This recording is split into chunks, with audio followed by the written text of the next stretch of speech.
तो मैं कशिश कंगना व्लॉग में आप लोग का स्वागत है। अभी 11 बज रहे हैं, एग्जैक्ट टाइम नहीं, वही 5-10 मिनट आगे पीछे, क्योंकि मैं घड़ी में ना टाइमिंग 5-10 मिनट आगे बढ़ा के रखती हूँ।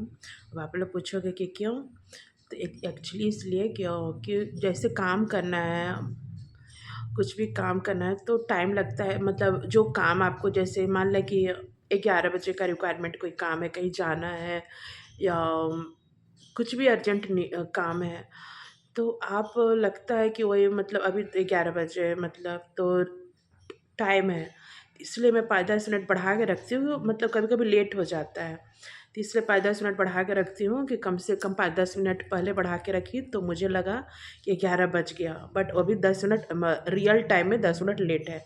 तो मैं अपने जैसे ऑफिस है, कोई भी हो, कोई भी आप लोग 5-7 मिनट टाइमिंग बढ़ा के रख सकते हो तो ठीक रहता है। और मैं थोड़ा सा सेंटी हूँ, थोड़ा सा रो रही थी, तो मेरे फेस पर मत जाना। अभी एक्चुअली ना मेरे को मेरे पैरों में ना 10 दिन हो गया है। दशहरा पंडाल जा रही थी और फिर लौट रही थी ना भीड़ में पैदल, तो रास्ता रास्ता जगह जगह नहीं ब्रेकर रहता है रोड पे जो गाड़ी रुकने वाला, तो ऐसे पैरों में ठेस लगा चोट जैसा, और फिर मैं गिरी नहीं, मतलब आगे की ओर मतलब लंबी छलांग लगा दी। जैसे आगे की ओर मेरा पैर थोड़ा सा जैसे कम स्पेस में पैर रखना चाहिए, तो मुझे लंबा मतलब जंप कर गई, तो इसलिए मेरे पैरों में खिंचाव हो गया है। तो मतलब घुटना से लेकर जहाँ तक पायल पर तो बहुत ज़्यादा चलने में मतलब थोड़ा सा पेन हो रहा है, खिंचाव मतलब खिंचाव हो रहा है, इसलिए थोड़ा सा मैं सेंटी हो गई थी। और अभी मैं जा रही हूँ काम करने। बहुत सारा काम हो जाता है, हाउसमेट आंटी आती है, बट कुछ कुछ ऐसा काम होता है कि खुद से ही करना पड़ता है। और दीपावली है तो दीपावली में तो एक्स्ट्रा काम हो जाता है ना थोड़ा, कितना भी झाड़ू पोछा है, लेकिन जो क्लीनिंग होता है दीपावली की वजह से वो तो करना पड़ता है ना।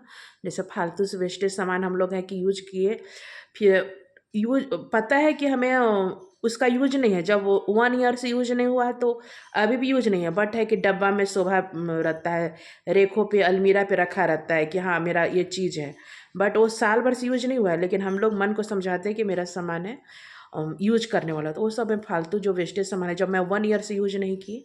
जैसे होता है कॉस्मेटिक सामान में रबड़ होता है, कोई कोई क्लचर होता है, रबड़ होता है, और नेल पेंट होता है जो पुराना है, कि मतलब है कि अब थोड़ा सा जब कि मार्केट गई तो नया ले ली, तो वो सब है। जो एक्स्ट्रा बिंदी उंदी है कि बिंदी है लेकिन उसका रखे रखे उसका जो गोंद होता है ना जो चिपकने वाला, वो ख़राब हो गया है, रखे रखे बिंदी, उस समय सब आज क्लीनिंग करूँगी। सब डब्बा डुब्बी रेक हो जो कॉस्मेटिक आइटम्स है। और पूजा पाठ का कल धनतेरस है, हाँ धनतेरस है, तो मैं सोच मेरा छोटा जैसे पहले वाला फ्लैट में अच्छा सा मंदिर बना हुआ था, सेटअप बना हुआ था, मंदिर पूजा रूम अलग था। यहाँ है कि एक रेक पर मैं जो रेक रहता है ना ऐसे से, उसी पर मैं पूजा का सेटअप कर दी हूँ, तो उसी को थोड़ा अरेंज कर दी, क्योंकि फिर बाबू स्कूल से आ जाता है, लगता है मेरे बेटे का कल पढ़ा के बंद हो जाएगा या कल ही से होगा, तो फिर वो तंग करता है। मतलब तंग क्या करता है, थोड़ा सा इरिटेट चिड़चिड़ापन, जैसे वहाँ पर अगर ध्यान डाइवर्ट, बच्चा है तो क्या करेगा, ध्यान डाइवर्ट करने के लिए बॉल खेलने लगेगा, तरह तरह का एक्टिव चेहरा बनाने लगेगा, तो हंसी आने लगता है। फिर थोड़ा सा बच्चा है ना, तो 7 साल का है तो थोड़ा सा तंग ज़्यादा करता है। अब आज का टॉपिक है गाइज कि आज थोड़ा सा सेंटी हो गई, थोड़ा सा पुराने दिन आ गए, बचपन का दिन आ गया, याद आ गया कि बचपन में हम लोग 10 दिन पहले से दीपावली का इंतज़ार करते थे। हमारे घर में भटवासीन होते रहता था, क्योंकि बड़ा मकान था, पुराना किला जैसा, तो भटवासीन होता था, तो एक अलग सी जितने जो लेबर लोग आते थे काम कर मतलब पुचाड़ा करने, भटवासीन करने, तो एक खुशी होती थी सबके लिए। खाना बनता था, ब्रेकफास्ट बनता था, क्योंकि दूर से आते थे तो पापा सबको खाना वाना भी खिलाते थे, ब्रेकफास्ट भी करवाते थे, तो सब मम्मी बनाती थी, तो मिलजुल के हम लोग बनाते थे।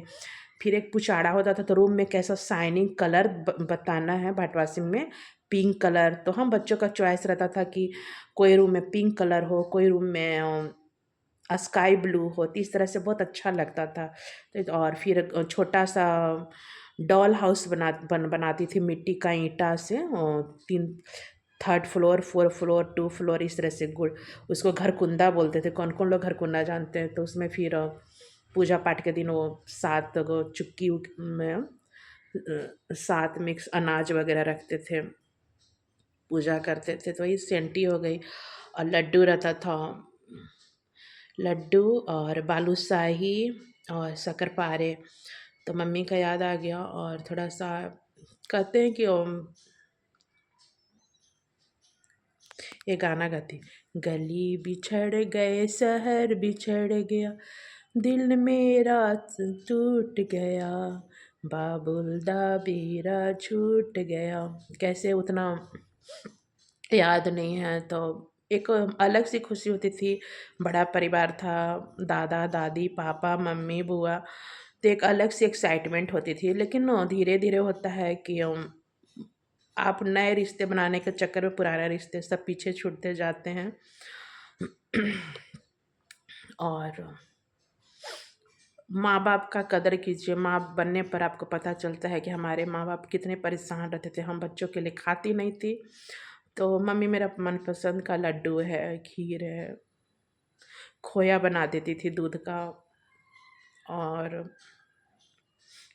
बीच बीच में पॉकेट मनी वो खिला पिला के, फिर अगर कुछ बाहर का देता तो पॉकेट मनी देती थी कुछ, कि जा बाहर का खा ले कुछ, जैसे गोलगप्पा है, समोसा है, वो सब याद आती है। तो